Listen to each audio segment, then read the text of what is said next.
Who are you? What do you do? And what's your name? So my name is Michael Shah. I'm the CEO of Delshah Capital. I run our investments, our operations, and our strategy. And I've been doing this for about 20 years. First of all, thank you so much for taking time out of your day. You're a very busy person, I would assume, and you definitely are. How did you originally get pulled into real estate? You were an attorney first, correct? I was an attorney. I was doing bankruptcy and mergers and acquisitions, and I did that for 2 years. I always thought I was going to go into investing in finance. I didn't necessarily think I was going to stay an attorney, but I did corporate law at probably one of the top three, at the time the top firm in the country, and it was just lifestyle-wise really grueling. Did you think you wanted to become a developer, or you wanted to go in finance? I think I wanted to be an investor. I didn't necessarily think, I don't think at the time, not being in the industry, that I understood the difference between a developer, a real estate private equity investor, a distressed investor. They're all different categories of similar skill sets having to do with real estate assets. So what pulled you from, I'm gonna be an attorney, or I'm gonna be an investor, to I'm gonna build this building? Well, I started as an investor. And as an investor, when you buy multifamily buildings, you look at different types of buildings. There's like core plus and core, where the cash flow is already there. You can maybe do minor improvements to increase the cash flow, and your returns aren't that good. And then you look at opportunistic and value add, and the returns are higher. There's a higher risk profile as well, but if you get confident in your ability to make renovations and lease, then you'll typically start taking those chances. And then once you do that, you see that the biggest returns are probably in development. And then there's different parts of a market cycle where you see more of those types of deals. So there just came a part of the market where after, I think my first development deal was a non-purchasing note, probably at 22 Renwick, which I bought, where someone had started a development, a condo development,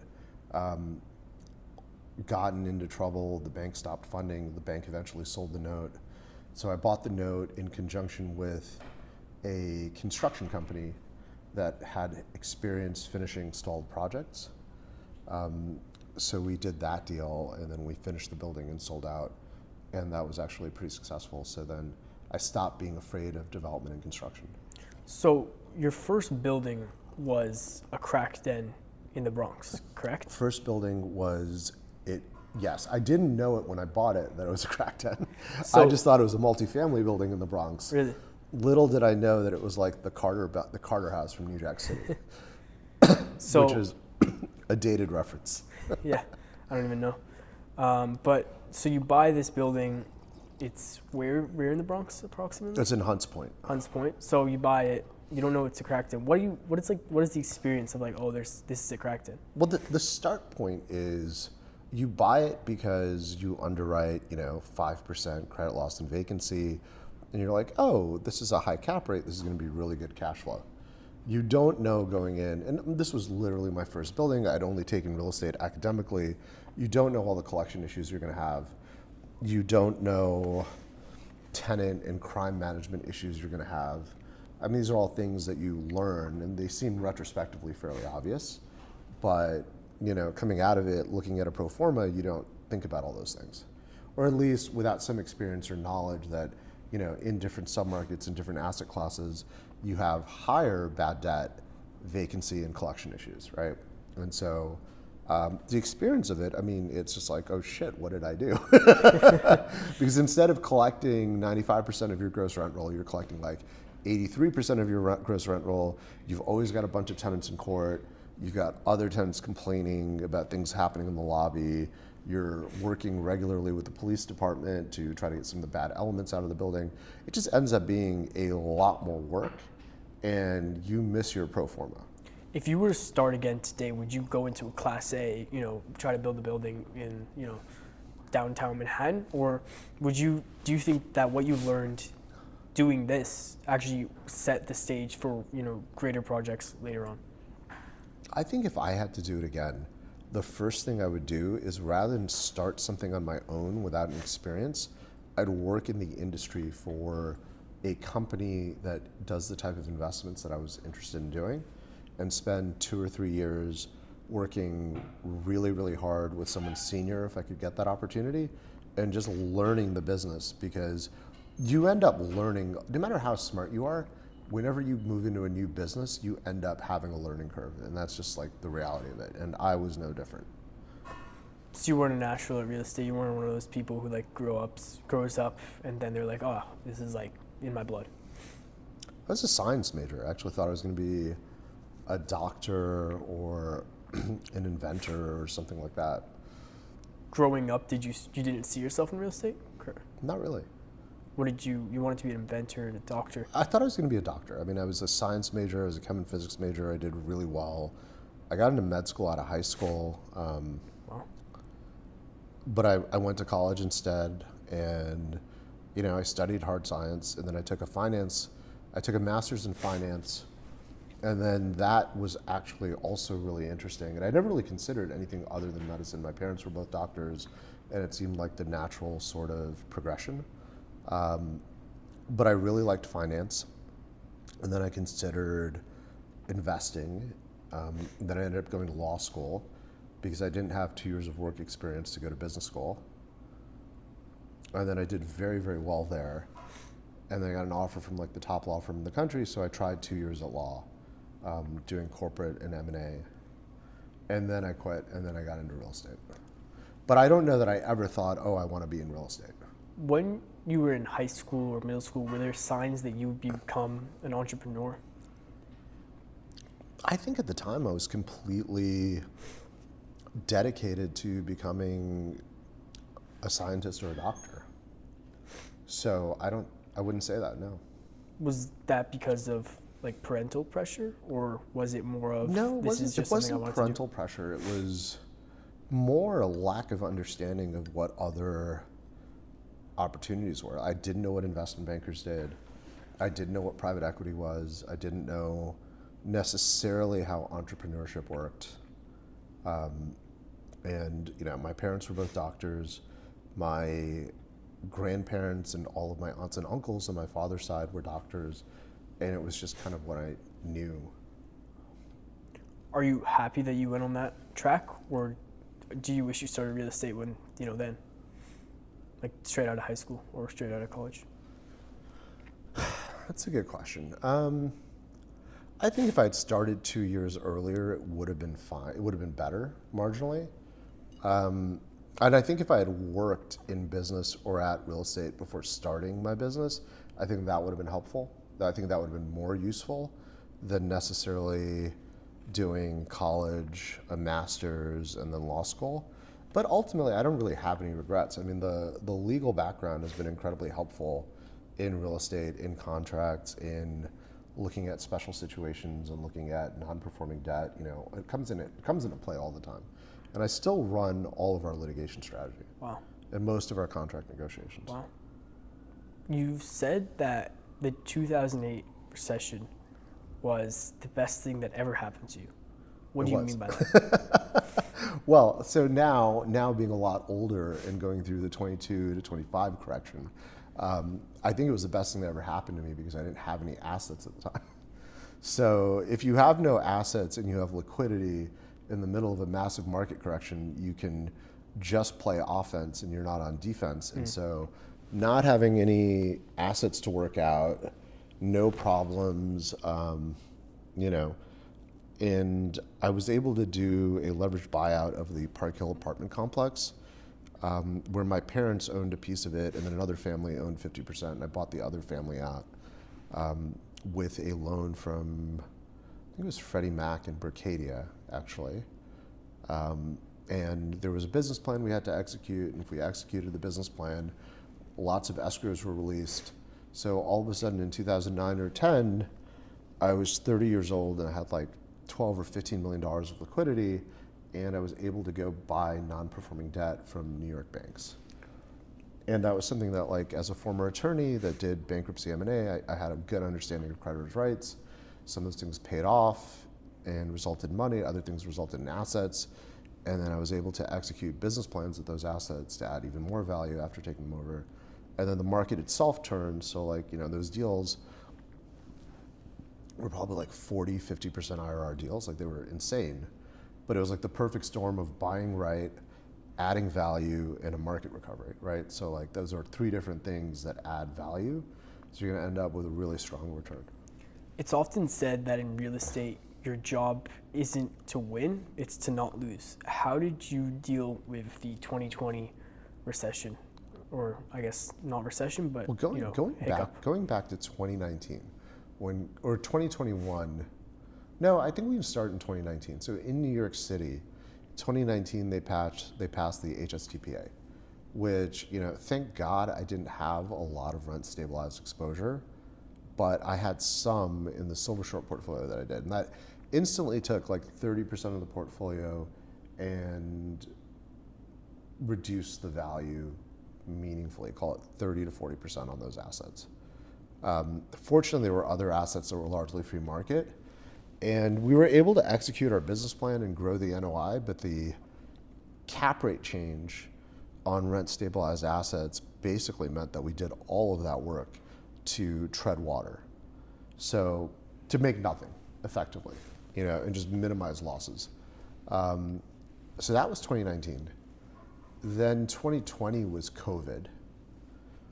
And then after COVID, probably a year after when New York opened, we went through a really interesting thing where like almost all of my employees that had been there for 4, 5, 6 years, after they'd been working home for a year, rethought their lives, and we had a mass exodus of people.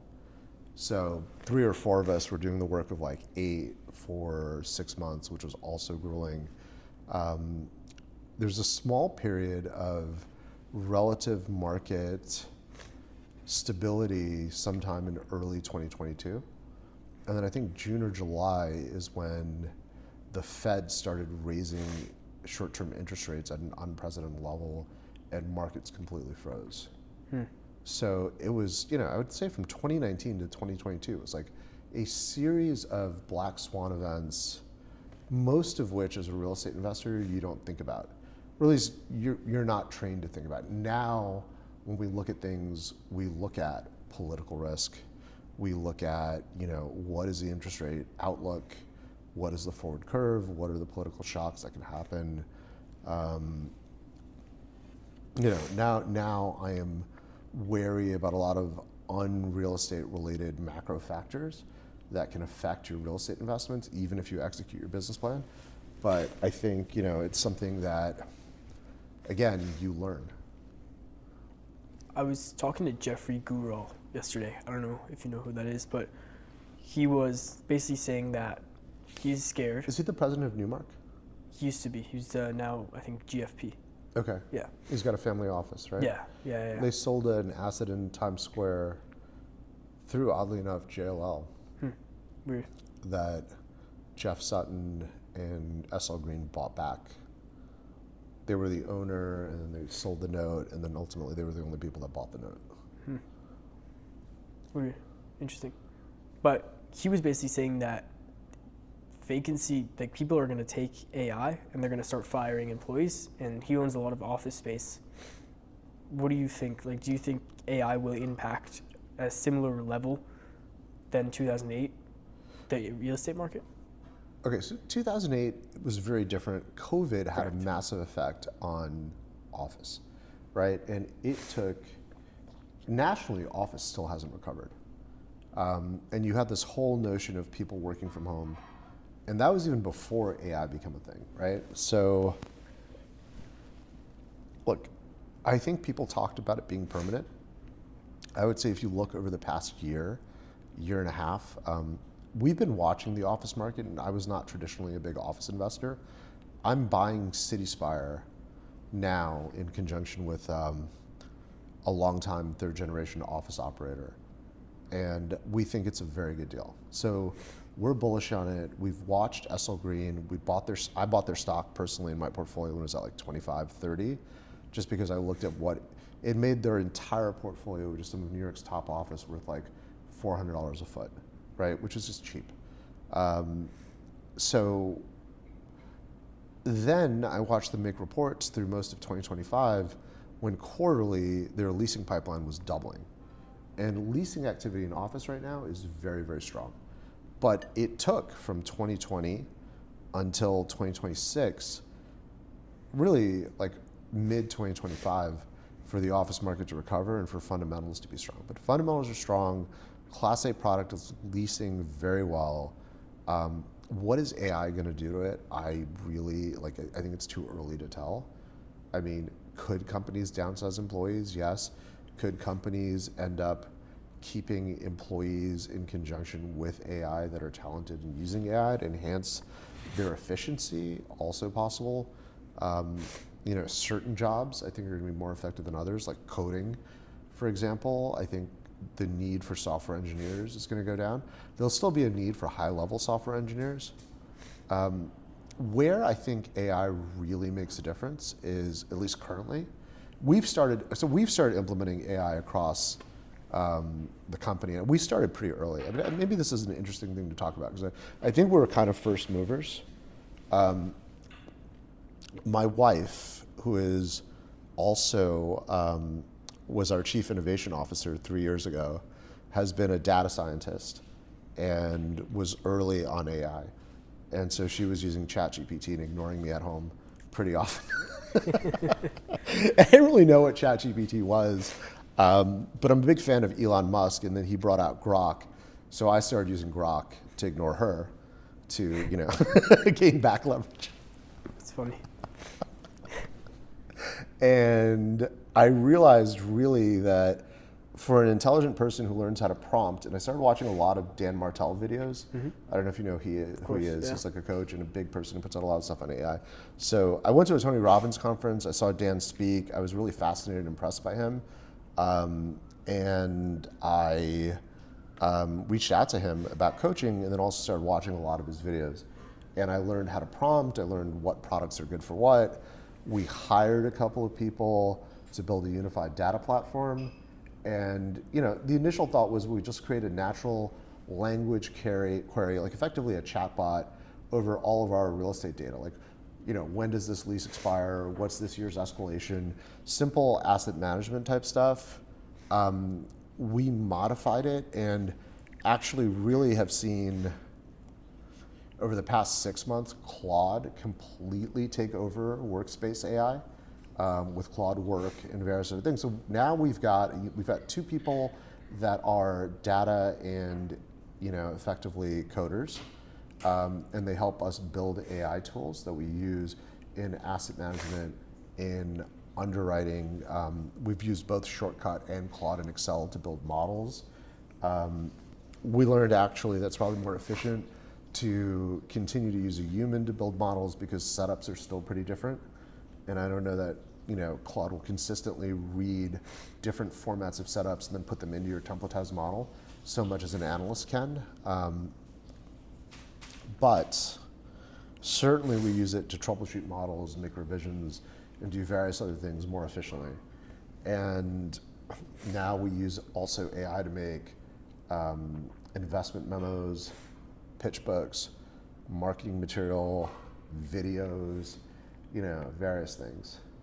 So you hired 2 people in-house to basically... We hired 2 people in-house. To basically make them use AI, like help the company use AI? AI? Getting the company to use AI was different also. So like that was another challenge. And that's like getting employees to engage with AI. And that was very difficult, because I have a lot of employees that are like, good at what they do in asset management, leasing, financial reporting, but are old. And as someone who's 48, I'll say it, older people are more set in their ways, and it's very hard to get them to change. Particularly if they're not the owner of a company and they're just doing a job, then their desire to take on change and really be motivated to learn it, I'm not going to say it as a generalization, but certainly in my team, it was lacking. So I tried to do things like I would send them AI videos on the group chat. Nobody would watch it. I'm like, you guys fucking commute to work. How can you not watch this on the train? Or, and they just wouldn't. So then I said, okay, you know what? I actually pay for your time. So Mondays at 9 a.m., we are going to have a 1-hour AI learning session. So I started doing that. and then showing them, like, we'd literally watch videos together. It was like teaching a class. So I had to learn, but it also forced me to learn, because I'm not immune to like being busy, but I thought this was going to be such a differentiator. And JLL has adopted it, Blackstone has adopted it, BlackRock, people that have adopted it, it really makes you much more efficient. And it takes out a lot of the time suck manual processes and automates them, and then you can kind of just check things instead of doing them, and then you spend your time on things that really add value. So I think that is a game changer, and I think I'm glad we were early adopters of it. And I speak to my friends at like Cantor, at other places, and I tell them what we're doing, and they're like, oh wow, you're doing that? I'm like, I thought what we were doing was really basic still, but this industry tends to adopt technology really late. But AI is here. It's not great for underwriting and deal sourcing yet because the quality of real estate data is so bad. And CoStar has good data, but it doesn't share and there's no API. So you can't pull CoStar's data and then build like tools over it. There are other platforms though that you can use and you can slowly integrate. There's a company called Cherry that kind of like, pioneered real estate data and real estate unified data models and then building tools over it. Still fairly expensive, but I think that's going to be one of the next big innovations. Some form of real estate data that you can bring in-house and then run your own analytics on, and then help identify different investments, underwrite things and whatnot. Various people are trying to solve that problem, but they all run the same problem, which is the underlying data for the comps is not great, particularly like on a national level. Have you used OpenClaw? I have not. I have used, what was that Chinese company that? Kimi. Huh? Kimi? No, it was Facebook just bought it. Oh, Manus. Manus. Yeah. I used Manus when it first came out for agentic stuff. Like I would have it like look for cars. Like I would like to buy this type of car. Please get me the best price on anything within like the past 2 years, less than this many miles and in this color. And they're just like put together like a list, and then, so it saves tremendous amounts of time. I use it for like various personal experiences. I didn't necessarily use Manus for work related things yet, but I know our AI team is creating agents on N8N with like different workflows, and also has used OpenClaw, Multibot, like all those different, sort of like automated agentic tools. I think Claude has come out with Claude agent creation. I mean, Google has agent creation too. I think Copilot was a massive disappointment. We were on everything Microsoft, and I thought, oh, Copilot would be the natural engine that we use, but God, it sucks. Like, I mean, I shouldn't say that, but it's really weak relative to other tools. Because they're one of like OpenAI's biggest investors. They're one of OpenAI's biggest investors. I don't know why they don't just use their... I don't love ChatGPT either. Like I used to watch like her talk to it, and like it's just like ridiculous it's just like kisses your ass instead of giving you the truth. It's like, oh, you're so smart to ask this question, and here, and it's like, you read it, I'm like, hey, I don't need you to make me feel good. I need you to give me correct and effective insight. But I'm guessing their strategy is probably like, we want to get the biggest consumer base, 'cause like that's their moat, respectively, right? Like they want to get the biggest consumer base. They were the first mover, so like everyone tried them at some point. It's true. Again, I liked Grok because it was supposed to be more truth-seeking, but I actually think that with the last iteration of Gemini with Nano Banana, and particularly like for doing illustrations and things that you do in pitch books, Gemini, and for the cost, Gemini became really, really good. And then Claude, as it rolled out all of its Microsoft Office production, like it will literally write documents in Word, it will make an Excel, like it's a plugin in Excel, so you can troubleshoot an Excel document with it, and then output that with the integration they have with Gamma, and make your PowerPoint, make a PDF offering memorandum. I mean, it just is so useful for our workflows that I think really like these days, mostly it's Claude and Gemini that we use. Interesting. So how do you think, like AI is really big changing the whole industry. But pretty we much. haven't laid people off. Really. No. And then the second big thing was getting, like I said, an older sort of entrenched employee base to use new AI tools. And that really took a lot of my almost forcing it, through weekly teachings, through assignments, give them homework. I was like, okay, learn what a master prompt is, learn what a system prompt is, like write about your role, write about your experience, write about your goals, like save that in, and now we're going to use it as background context for every other prompt that you write. And, but I had to learn it first, and then I had to teach them. And once they learned, they're like, oh, this makes my life so much better. But, it had to be forced. It was not something that they just did on their own. I'm sure there's other ways, and maybe I'm not like the best at HR, but, I tried asking, I tried suggesting, and then ultimately I was like, look, you do this or you're gone. So. I don't know if you know what WAP is, but basically their head of marketing, Brett, he basically makes like guides for AI on their platform. And the really interesting thing, like that you were saying, like, figure out what the master prompt is. Yeah. One of his instructions is, kind of describe your job in a prompt to a co-work agent, and then like have it go out. Like he gave an example, like, find everybody at this event who's throwing a LinkedIn, and go to their LinkedIn, send them this message, and it will do that. But like if you say like, get me a meeting, it's not going to be able to do that. Right. You have to break it down into actual steps. Exactly. So it's really smart that you guys were actually like teaching some of your older employees to actually be able to use AI in the right way. Right. They're not reading prompt guides. Yeah. They're not watching YouTube videos. Like, even though they have commute times, like I don't know what they're doing on their commute, but I watch podcasts on my commute. So. What's your favorite podcast? Oh God. It varies from time to time. I've lately been watching a lot of Iran war stuff, largely because I am pissed that the economy was doing really well, and this might end up being another economic disaster and lead to another bump in interest rates.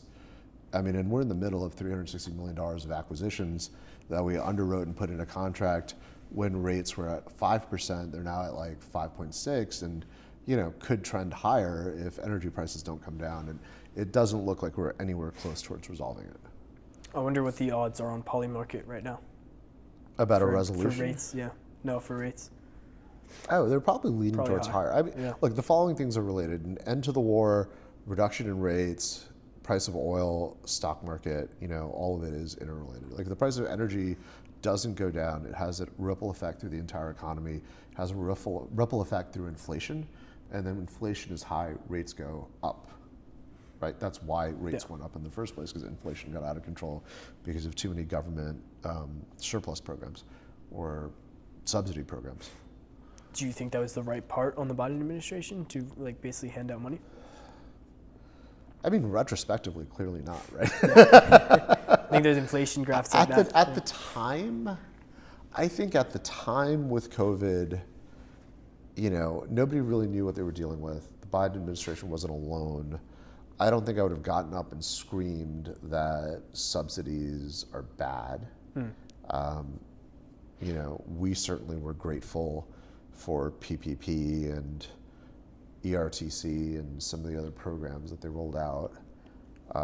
Because, as a real estate company, we had an eviction moratorium, right? And we still paid all of our mortgages, and New York shut down for a year, and a lot of people moved out. So like, if you look at New York City without social and cultural opportunities, there's not a lot of reason to live in a shitty climate in a small box, right? And pay a lot of money to do it.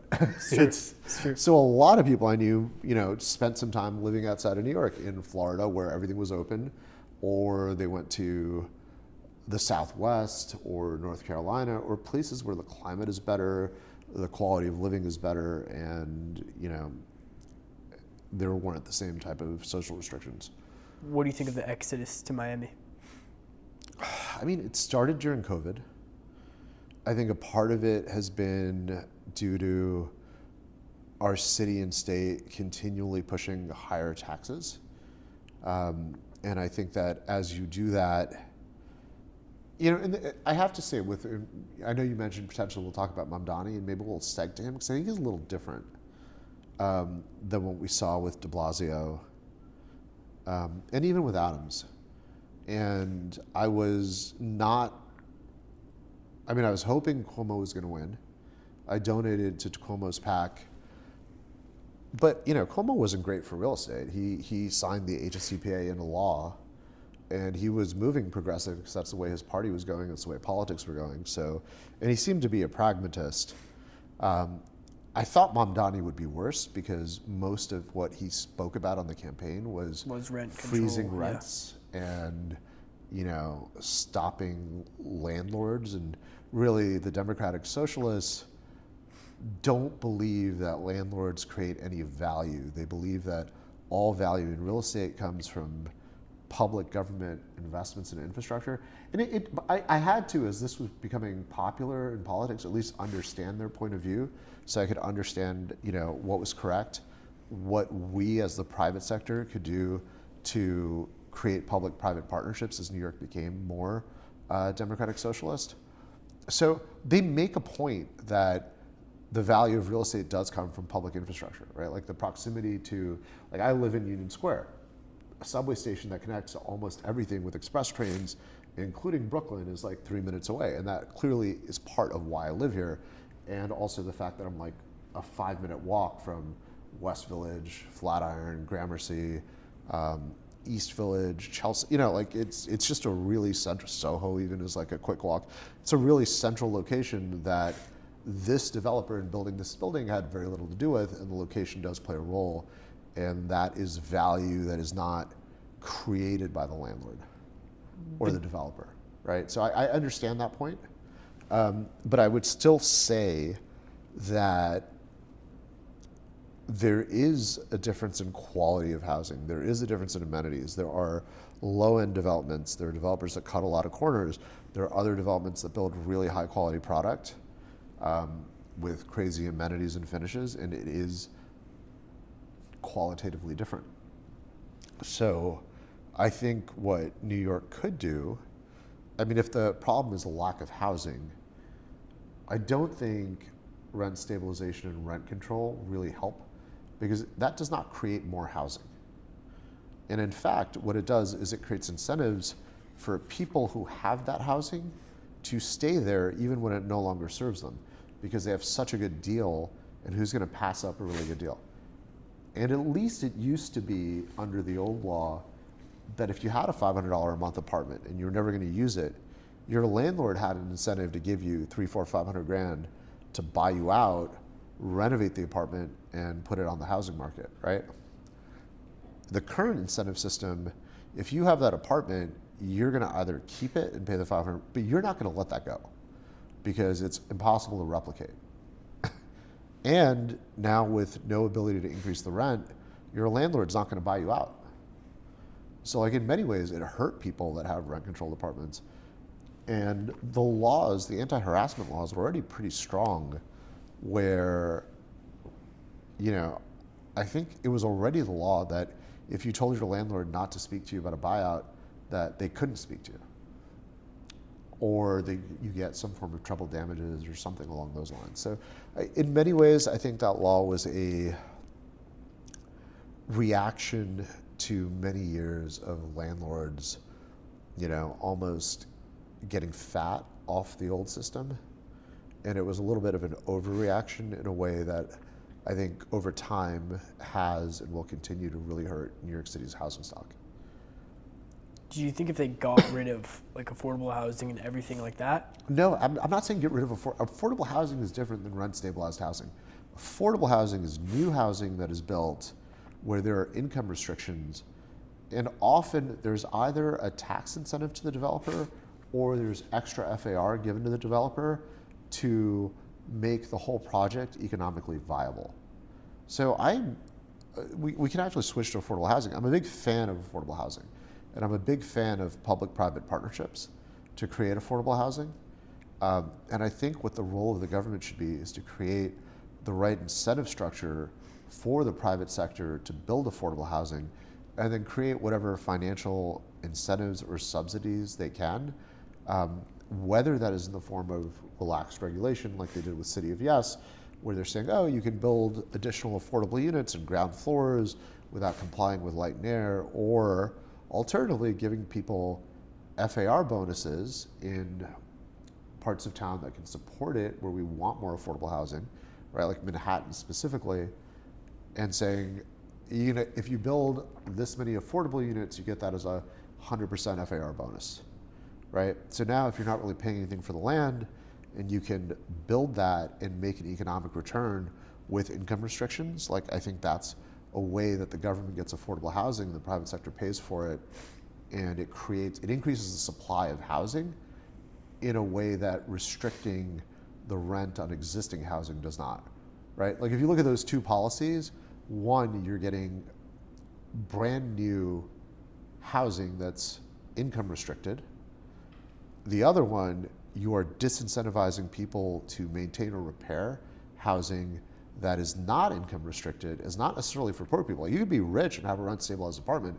It's based solely on whether you were there at a certain point in time. First come, first serve. Right. So how does it even serve the goal of affordable housing or making the city affordable? Like it doesn't. It's a very poor policy to the problem that they're trying to solve. How do you think social media affected real estate? I mean, which aspect of real estate? Like, there's lots of different parts of real estate and social media. I would say specifically residential. So, I mean, residential now gets sold on social media, right? Like even this apartment, I first saw a TikTok reel that someone forwarded me that, had a walkthrough of this apartment. I was like, oh, that looked really cool. And that motivated me to go reach out to, it was in a building that I already lived in, so I spoke to the doorman. I was like, hey, do you know what apartment this is? And he did. He put me in touch with the owner. So, I mean, obviously, for selling residential real estate, social media has become a big portion. I mean, people still largely use StreetEasy, and brokers still use OLR for listings. But I think the common person shopping for a new home certainly will look at listings on Instagram or TikTok. It's true, yeah. And then click through to whatever the landing page is and whatever. So it's just another marketing channel, and I think it's been helpful, obviously. And because real estate's very visual, like having videos is better than just pictures. Yeah. Do you think it's on par with like marketplace websites like Zillow and StreetEasy and Redfin?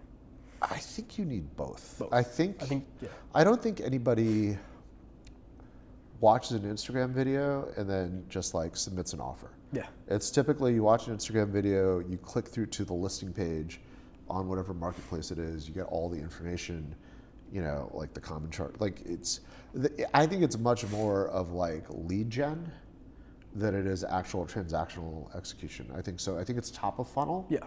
And then you click through, you get to the marketplace, then you do the contact, and then you do walkthrough, and then you just get walked further down the funnel, right? Then Sure. Walkthrough, offer, close. I don't know if you've seen Clipster. No. So Eric Benaim started his company recently. It's basically like TikTok, but like Zillow for TikTok for Zillow. Okay. So you just scroll, and then you can submit like your rental, like everything, and just apply for the unit immediately. Interesting. That's great. Yeah, it's pretty cool. Well, that's the thing that's lacking, right? Like Yeah. you don't have the ability to submit the other things to move the transaction forward on TikTok or Instagram. Exactly. You can't just like DM your application. Like, can I buy this house? Some random guy. Right. Yeah. Right. Who's the most successful person in your phone? Oh, that's funny.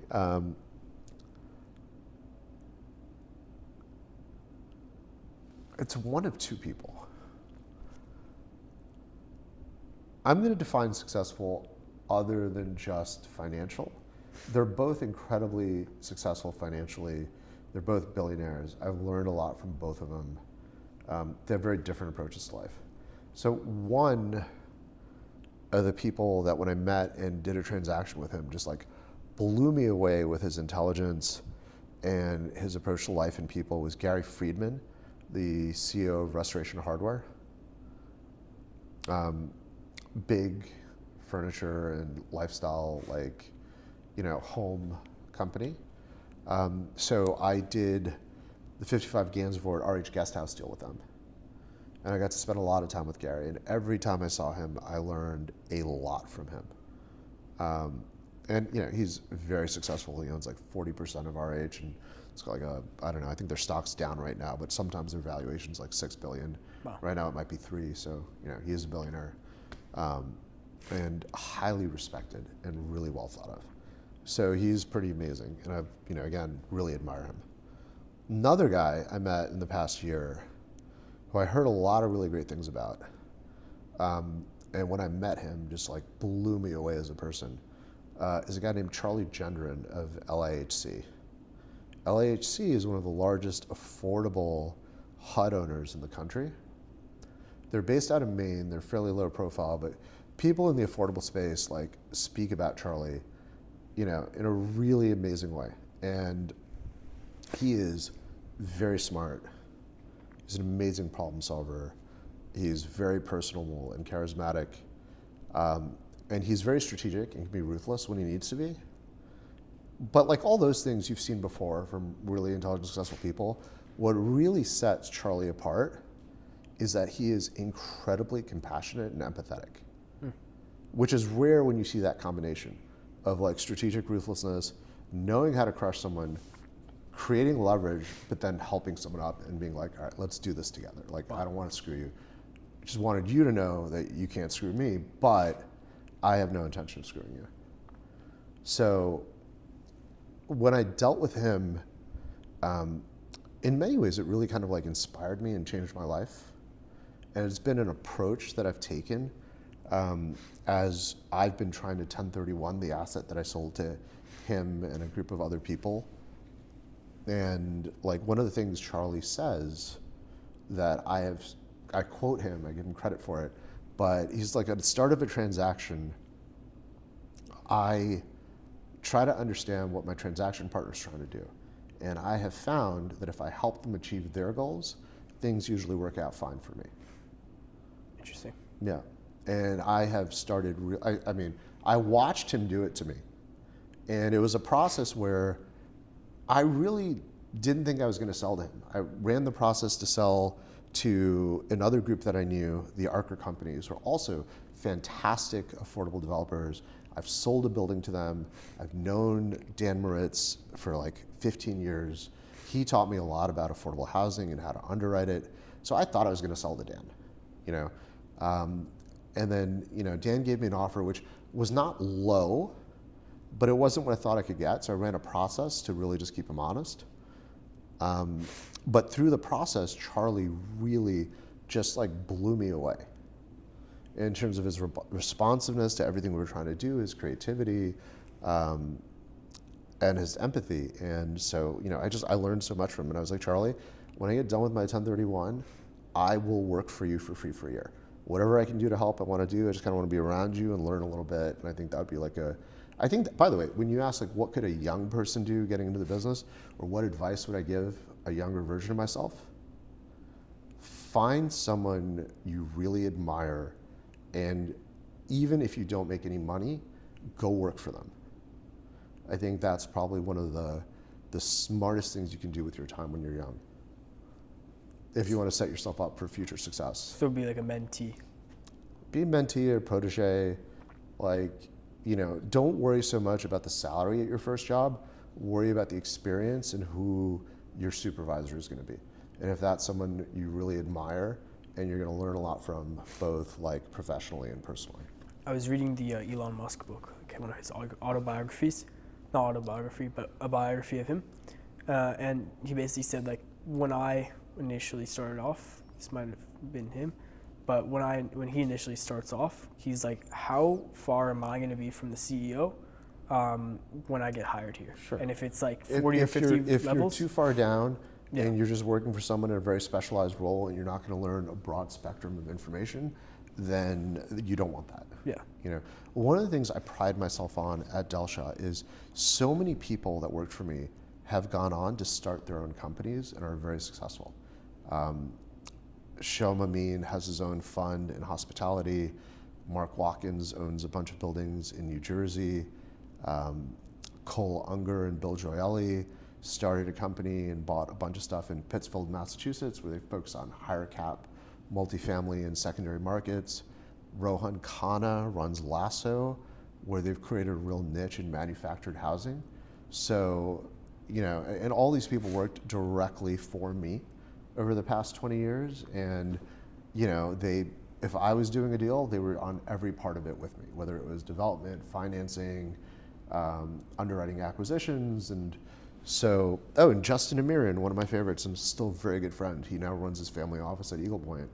So I've been very blessed to work, and I really enjoy working with people that have a passion for the subject matter and to be better, because it also motivates me to be better, right? Like when you're working with people that are not very motivated, and I've had that too, like I'm just like, I can't waste my time with you. Like, this is not good for either one of us. You need to move on. But if people are really interested and ambitious and motivated, it's like a pleasure to teach them. Yeah. Even when they make mistakes. So. Yeah, it's like you're those 5 people that you surround yourself with. Right. Yeah. How did you pay back all of your debt? So, starting from 22, it was like a ride to 25, but it's a really interesting story. So, remember when 2009 to 2012 was like, what did I say, was the best part of my life or the best time to get into real estate, something like that? I think 2000. Yeah. The great financial crisis. Yeah. Okay. The interest rate crisis from 22 to 25 was the worst time of my life. And because I had a lot of assets, I had like a $1.2 billion portfolio. Wow. And all of those things were bought before 2022. So, and they were all financed before 2022. So, rates were 3%, 2%, 2.5%, 4%. All of a sudden rates are 7%. And you're getting to maturities and it's like, holy fuck, this is hard. I didn't really even know how I was gonna do it. Like, if I looked at the math, I was like, this guy's fucked. I did a lot of distressed investing. I looked at my own portfolio and I was like, this is not good. this is gonna be a problem. I should invest in this. I should be buying this guy's debt. But it was probably the hardest thing I've ever done. And somehow I got through it and I restructured or paid off all of my debt, which without a single thing going terribly wrong, without a single foreclosure, without a single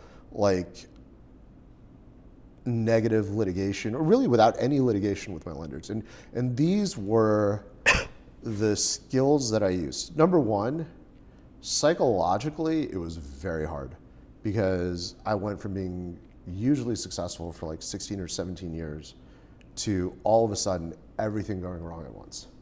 I had to question it. I was like, was I just lucky? Did I really know what I was doing? Did I just, was leverage cheap and that's why I was successful? So all these thoughts run through your head and you have to question your own self-confidence. So number one, you have to learn not to do that. Sometimes I watch Patrick Bet-David. Do you ever watch his podcast? Yeah, of course. One of the things I took from his podcast was, when you're going through something, call someone who's been through it before and ask them what they did. And so I happen to know Zeal Feldman,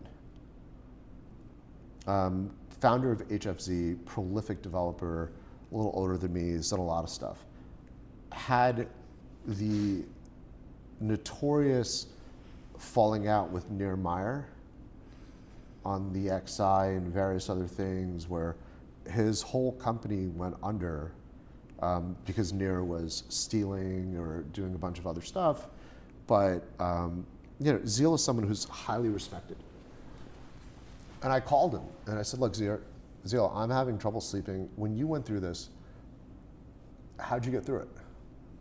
And he told me, he was like, I had a really hard time. I didn't leave my room for 2-3 months. He asked me if I was married. He said, my wife played a huge role. He's like, my children played a huge role. It's like, you don't have that. I was like, but I do have a fiance, so that'll be helpful. And he was like, look, here's what you do. You spend half your day figuring out your existing portfolio, and you spend your other half of your day looking at new business and figuring out what you're going to do, and you just take it one thing at a time. And so, the first lesson, and it's something that Justin Amirian and I talk about a lot, and it was something that I taught him, but I kind of had to learn myself, but I just said it out loud a lot, is, when you're in that situation, you are choosing the least bad of bad choices. And you have to be comfortable doing that because they all suck. It's like, am I going to cut off my leg or my arm? What do I need more, right? Like, it's just like no choice feels good. And I would say the first thing that's generalizable that I think the audience can hear is, and it sucks, is your best assets are going to retain the most value.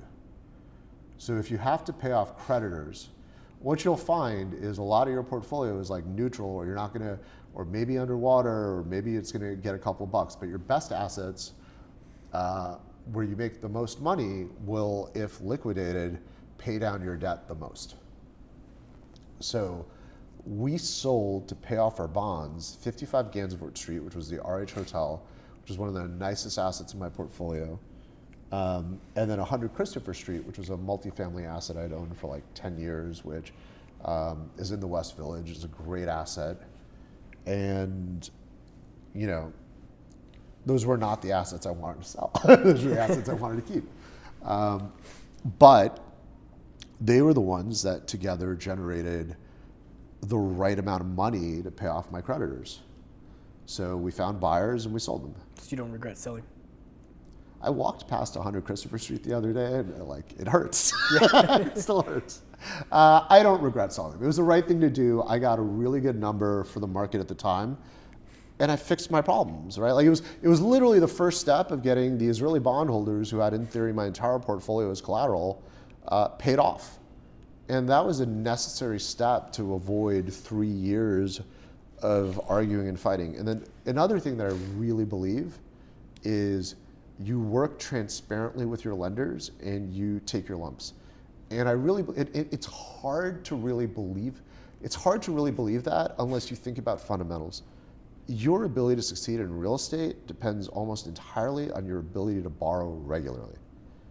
So just because you go through a down patch, you can't all of a sudden, like, if you've been a great borrower for so many years and that's one of your strategic advantages, you can't all of a sudden become the asshole from hell that's hindering your creditors from taking their collateral. You made a bet. The bet was the collateral is going to be worth more than their debt. If you come to a point where you're at maturity and it's not that, it's their choice whether to leave you in or not, right? Like, that's what you bargained for. You got to keep your word. Otherwise, why are people going to give you money in the future? So the second lesson was, we were incredibly transparent with all of our creditors. We gave them all of the reporting. We honored all of our cash management agreements. Even deals where it looked like we were going to lose all of our equity, and we asked them what they wanted to do. And believe it or not, more times than not, if it is a macro shock, and look, there's assholes in everything, right? Like, there's some people that are not good people, but there's a lot of other lenders that are actually really solid people that aren't looking to necessarily maximize the potential leverage, or they're not looking to necessarily hurt people. They also want to be a good lender and a preferred lender. So, like, if it was genuinely not your fault and you're doing everything that you could be doing to maximize value at the asset, giving them all the cash, and you're close, and you are transparent about your ability to pay them, and you're willing to pay them something. Like, you can't just be like, and I have no money for you, because then they won't work with you. You have to be able to either sell assets to pay them down, or do something you don't have to do to show that you are in it with them. But if you're working transparently with them, you're speaking to them, and you're coming up with creative suggestions that helps them see that you are not a problem and you're committed to getting them paid off, I found that almost, all of my lenders, with the exception of one or two, worked with us. and were willing to either give extensions or, they would also tell us, like, look, here's our goal. And then, occasionally things happened, like one of our best banking relationships was Signature Bank. And then Signature had its entire loan portfolio sold. And, we were able to work with Rialto and Blackstone and cut a deal on our entire portfolio that they bought, right? And some of it was like they charged higher interest, and on others they're like, okay, the asset value is not there, it looks like a mess. We didn't advance the rest of the money we were supposed to advance you to finish the project, and that may have contributed to it, so we'll give you a deal if you can close in 20 days. So I was able to also create sort of a large workout, and I had to come up with like 20 million bucks to capitalize it, and then I was able to use an asset that we create a lot of value in as collateral to borrow that, close that payoff / workout or obligation there in a relatively short period of time, and then all of a sudden everything was fine, and then we sold a huge asset and created like $90 million of liquidity at the end of last year that we have to 1031. And then that allowed us to like de-lever everything else. And so that's how we did it. Like literally it was sell the best assets, work with the lenders to come to terms that they and you both agree based on where things are. And, a little luck always helps, right? Like it was, although if Signature Bank had stayed with our lender, I think they would have worked with us. They were our best lending relationship, and they're really great lenders. And they have, been our lender for 20 years, seen us execute lots of different turnaround projects. But it was hard because during that period of time, all my best relationships lost their jobs. Like New York Community became Flagstar.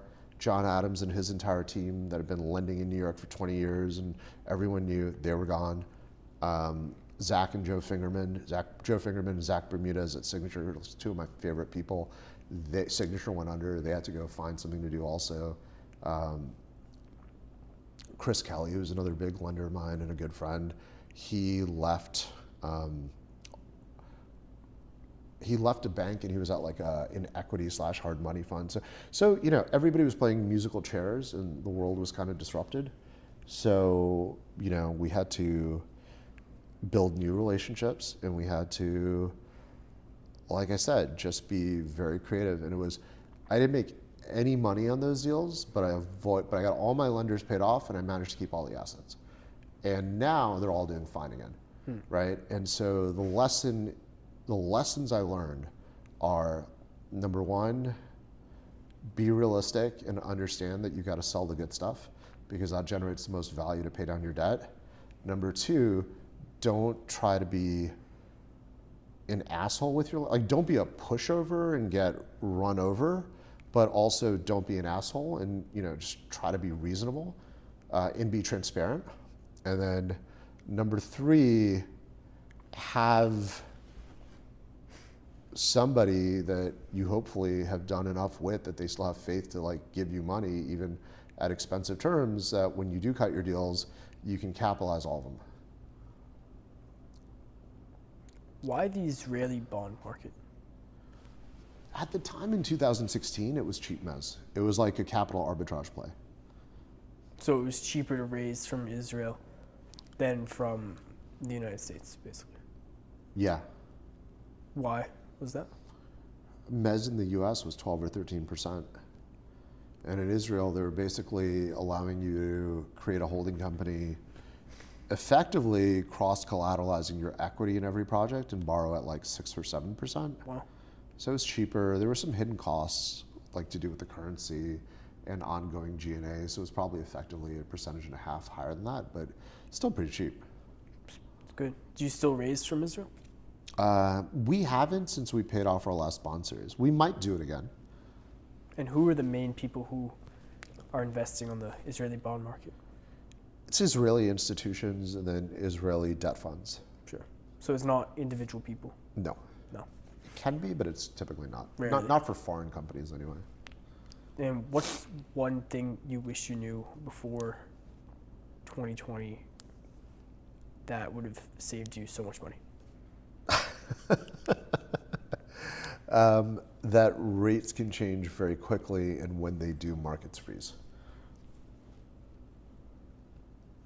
I always knew rates could change, but like the rate of increase that we had, I think it was like 50 bips every 3 months, or maybe even a point at some point. I mean, literally SOFR went from 0.5 to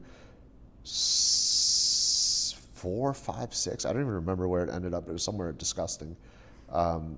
In like 6 to 9 months, right? It's crazy. Like you can't, I shouldn't say you can't plan for that, but that is a true, like, has not happened in my entire lifetime event.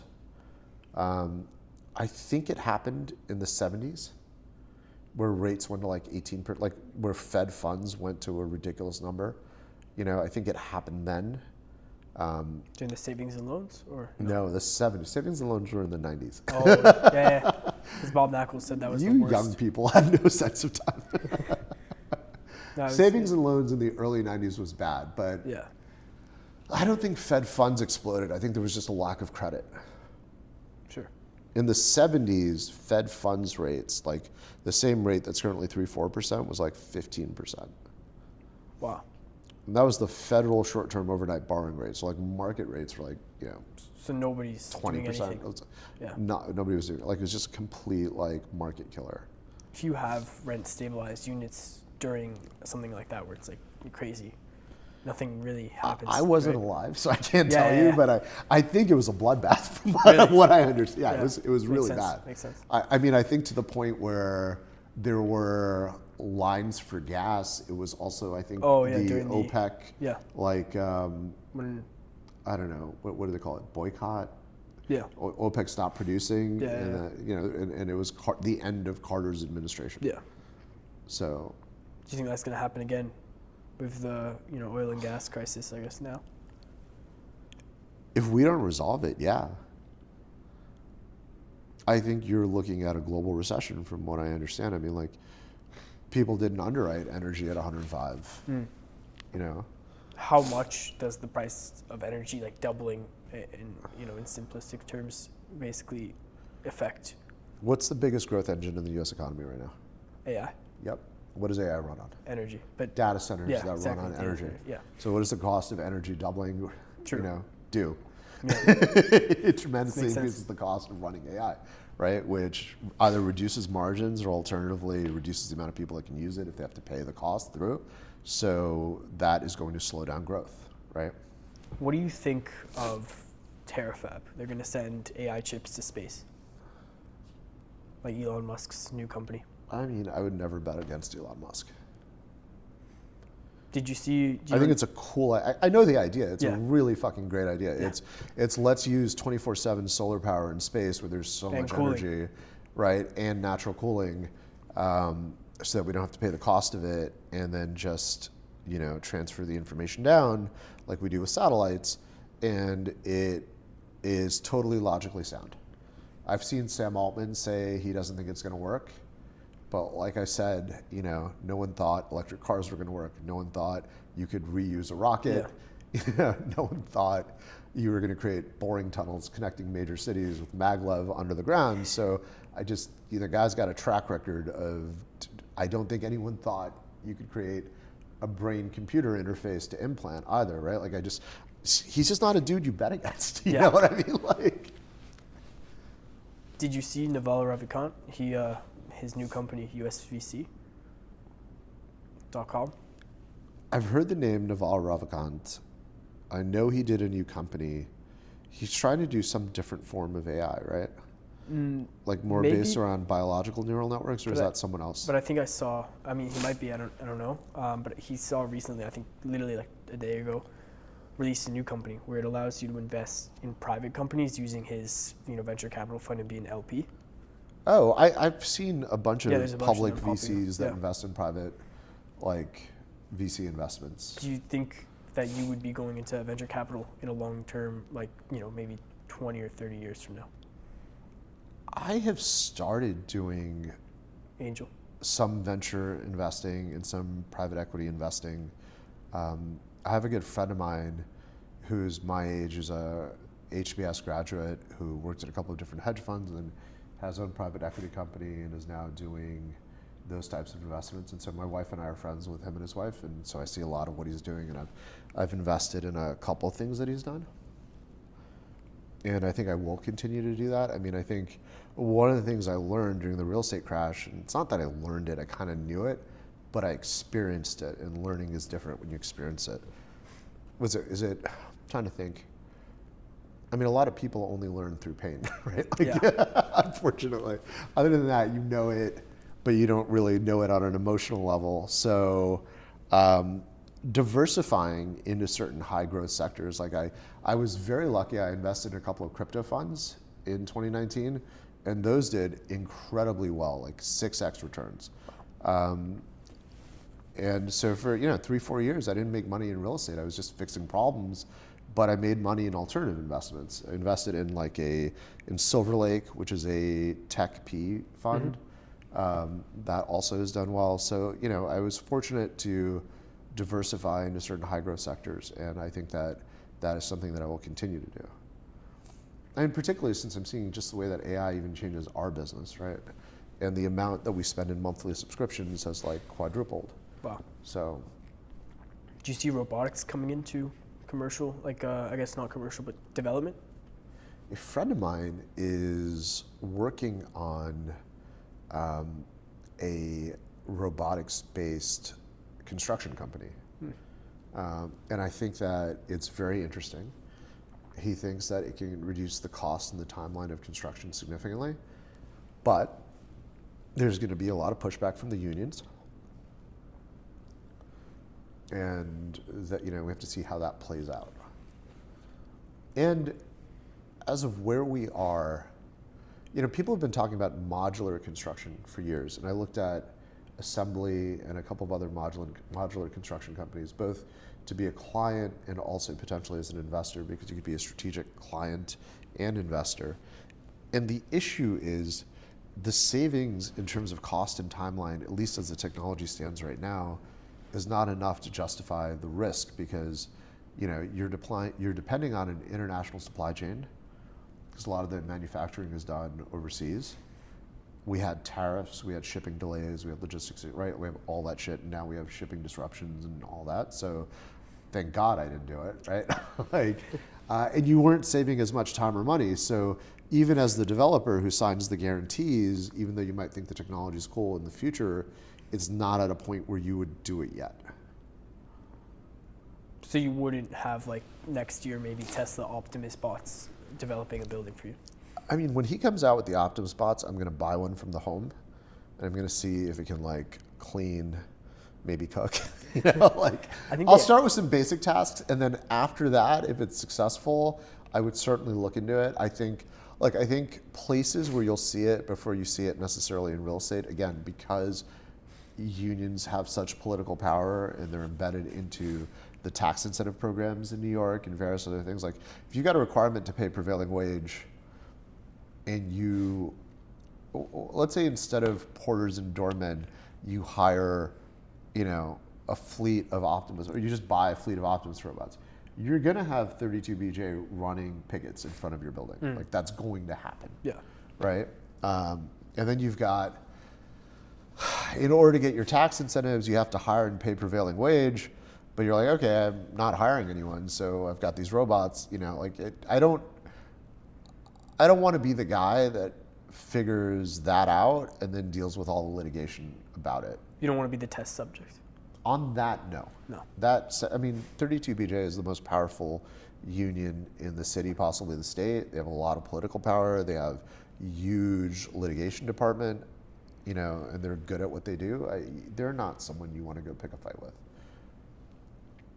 Unless you were able to, unless they were to get on board with some form of robotics or mixed use, and the whole industry is going to evolve. I don't think that there's meaningful value to being the first developer, because development's high risk enough, right? Starting with robotics adds elements of risk, and could there be a lot of savings? There might be, and someone will take that chance, but I don't know that I need to do that. I will watch, I will see how the regulatory framework develops, and then, see what happens there. You're gonna buy Optimus for your house when it comes out? As soon as they come out, I'm gonna try to buy one. I think they have something that you can buy, like similar to an Optimus, but it's a different company. Oh, really? Yeah. Okay. Yeah. That does it does your laundry and stuff like that. But I've seen Chinese robots that dance, fight, do kung fu. there was a marathon. I don't know if it's real or if it's AI Yeah, generated, unfortunately, with anything that I see these days. It's true. There's a marathon, Okay. I think 3 days ago, where it was just bots, robots running. I don't know if you saw that. No? I think I did. I think I Yeah. saw a clip of it on X or something. Yeah. What is the best piece of advice you've ever received? I think that bit from Charlie Gendron, which is, when you're doing a transaction, try to help the other party achieve all of their goals, and then see what happens for you. Literally put service of others first, and that, it's such a game changer when that becomes your driving operand, because most people are decent and they feel the desire to reciprocate and help. So I think that certainly recent times, it's one of the best pieces of advice I've ever gotten. Best piece of advice I've given to people I've taught and trained is, I used to say, I would never lock myself into a room with only one exit, right? Always have contingency plans and multiple ways out. If you need everything to go right for an investment to work, it's not the right investment. What is the worst piece of advice you've ever received? I don't know. I tend not to remember bad advice, and I do my best to not take it. So, if you could go back to your 18-year-old self and tell him one sentence or one 60-second fragment, what would you say? I would say don't underestimate the power of compassion and cooperation. Because I don't know when I was young that I appreciated that as much. Thank you so much for coming on. Where can people find you? They can find our website at delshah.com. Look, one of the things we didn't touch on and love to talk about for a couple of seconds is real-world asset tokenization, especially when it comes to real estate.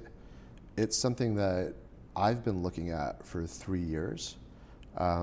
Actually, I had a very good friend that worked here that unfortunately is no longer with us, named Chad Robertson.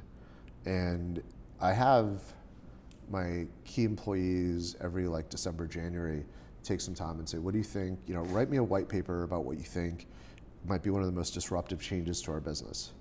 And so he wrote his on the democratization of real estate, of being able to effectively crowdfund through blockchain tokens of institutional, quality real estate assets. So one of our most successful deals was with CrowdStreet at 22 Chapel, and I think it was their fastest raise ever. They raised $23 million in 24 hours. Now, it was an amazing asset. It was opportunity zone. There was a 421A. We were buying it cheap. There was a lot of good things going for it. But that experience really opened my eyes to the power of decentralized finance. And I think that's something that we're going to explore later this year. And the hard part is still figuring out how to market the tokens and who buys them. But there's some companies that are starting to open themselves up as distributors in that space.